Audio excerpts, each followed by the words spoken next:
Movie की starting में हमें एक कारपेंटर दिखाया जाता है जिसकी कोई फैमिली नहीं थी। वो बस काम करता था और अकेले ही रहता था। लेकिन इस कारपेंटर के पास एक हॉर्स था। एक दिन ये कारपेंटर एक लकड़ी का बॉय बनाता है जिसका नाम वो पिनोकियो रखता है, जिसकी वजह से वो कारपेंटर बहुत खुश था क्योंकि उसने पिनोकियो को बना लिया है। अब एक दिन उस कारपेंटर के पास एक फेरी आती है। उसने उस कारपेंटर को अपनी एक छड़ी दी थी ठीक करने के लिए जो कि टूट गई थी। वो परी अपनी छड़ी को सही देखकर कारपेंटर से बहुत खुश होती है और वो जाने से पहले उस कारपेंटर को एक गिफ्ट देती है। वो अपने जादुई छड़ी से जादू करती है और पिनोकियो में जान आ जाती है, जिसे देखने के बाद कारपेंटर को अपनी आंखों पे यकीन नहीं होता। इससे वो बहुत ज्यादा खुश हो जाता है क्योंकि अब उसे एक बेटा मिल जाता है। पर कारपेंटर को पता था कि पिनोकियो सबसे अलग है, इसलिए उसे कोई नुकसान न पहुंचाए वो उसे अपने से कहीं दूर नहीं जाने देता, बस अपने घर के पास ही रहने को बोलता था। अब कुछ दिनों बाद पिनोकियो और उस घोड़े में काफी अच्छी दोस्ती हो गई थी और वे दोनों आपस में बातें करते और साथ में खेलते रहते थे।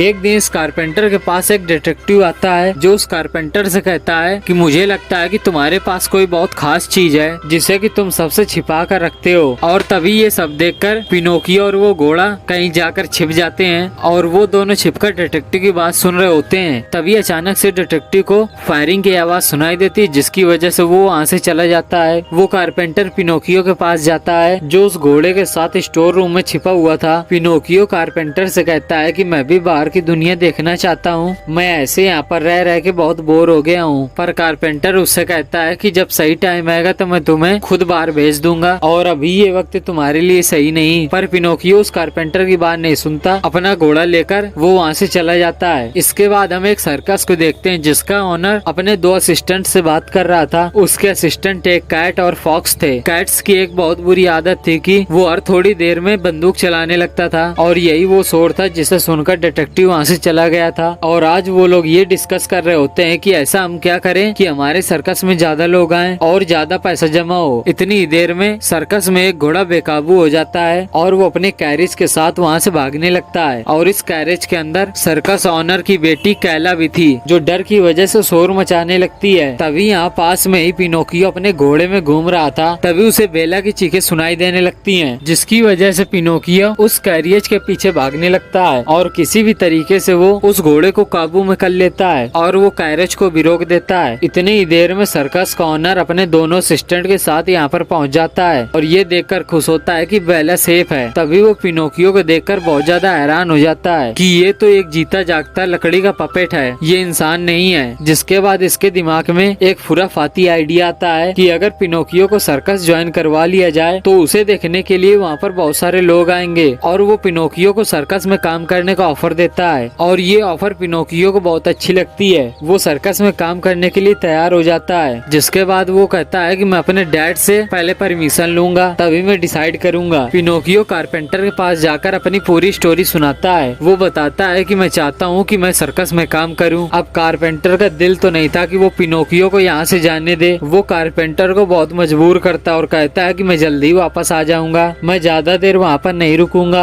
इस बात से कारपेंटर उसे परमिशन दे देता है। अब यहाँ पर पिनोकियो अपने घोड़े के साथ उस सर्कस को ज्वाइन कर लेता है जिसके बाद उसका सर्कस बहुत ही पॉपुलर होने लगता है। दूर दूर से लोग पिनोकियो को देखने के लिए सर्कस में आने लगते हैं। अब इसके बाद पूरी सर्कस टीम एक बहुत बड़े सिटी के अंदर चली जाती है जहाँ पर पिनोकियो अपने घोड़े के साथ बहुत ही अच्छे अच्छे करतब दिखाता है। वो लोगों को बहुत ही ज्यादा इंटरटेन करता है जिसे देखकर सब बहुत खुश होते हैं। ये देखने के बाद ओनर को और ख्याल आता है कि क्यों ना वो लोग इस सिटी से बाहर जाएं ताकि वो और रुपए कमा सके। वो पिनोकियो को आइडिया देता है कि तुम्हें लोग बहुत पसंद करते हैं जिसकी वजह से हमें जगह जगह ट्रैवल करके सर्कस चलाना चाहिए, ऐसे हम बहुत ज्यादा फेमस भी हो पाएंगे। पर तभी पिनोकियो इस बात के लिए रेडी हो जाता है लेकिन उसका घोड़ा इस बात से खुश नहीं था। वो पिनोकियो को समझाने की कोशिश करता है हमें यहाँ से ज्यादा दूर नहीं जाना चाहिए, पर पिनोकियो उसकी बात नहीं मानता और उसे भी रेडी करवा लेता है। अब वो जगह जगह पर ट्रैवल करने लगते हैं और सर्कस करने लगते हैं जिसकी वजह से पिनोकियो अब देखते ही देखते बहुत ज्यादा फेमस हो जाता है और जगह जगह पर उसके पोस्टर छपने लगते हैं। अब बहुत सारे लोग केवल पिनोकियो को देखने के लिए आ रहे थे क्योंकि वो अलग था, वो एक लकड़ी का पपेट था। और ऐसा ही एक पोस्टर उस डिटेक्टिव के हाथ लग जाता है। अभी वो प्लान करता है कि किसी न किसी तरीके से पिनोकियो को पकड़ा जाए। अब हमें दिखाया जाता है कि बेला को सिंगिंग का बहुत शौक था इसलिए वो प्रैक्टिस कर रही थी। पिनोकियो को बेला बहुत ज्यादा पसंद थी और वो उसे ये बात बताने का सोचता है। तभी पिनोकियो का घोड़ा भी कहता कहता है कि जाओ तुम जाकर बेला को बता दो। उसी रात बेला अपने डैड की बात सुन रही थी, जो कि अपने दोनों असिस्टेंट से कह रहे थे कि पिनोकियो हमें बहुत ज्यादा अमीर कर देगा, इसके बाद हम पिनोकियो को छोड़ देंगे। ये बात सुनकर बेला बहुत परेशान हो जाती है। जब पिनोकियो उसके पास आता है ये बताने के लिए कि मैं तुम्हें पसंद करता हूँ, तो बेला उसकी बात नहीं सुनती और उससे कहती है कि तुम जल्द से जल्द इस सर्कस से चले जाओ। जिसके बाद पिनोकियो को ऐसा लगता है कि बेला शायद उसे पसंद नहीं करती और इसी वजह से उसे जाने के लिए बोल रही है। और अब पिनोकियो का दिल टूट जाता है, वो घूमने लगता है। तभी कैट और फॉक्स उसके पास आते हैं और वो पिनोकियो का मजाक उड़ाते हैं। तुम सिर्फ एक लकड़ी के बने हुए लड़के हो, तुम्हारे अंदर कोई फीलिंग्स नहीं है, तुम इंसान नहीं हो। दूसरी तरफ पिनोकियो कारपेंटर को बहुत याद आ रहा था और वो फिर डिसाइड करता है कि पिनोकियो को मैं ढूंढने निकलूंगा। अब यहाँ पर पिनोकियो काफी उदास बैठा था क्योंकि उसे उन दोनों की बातें अच्छी नहीं लगी थी। तभी यहाँ पर जोकर आता है और पिनोकियो को बताता है कि अगर तुम एक रियल लड़का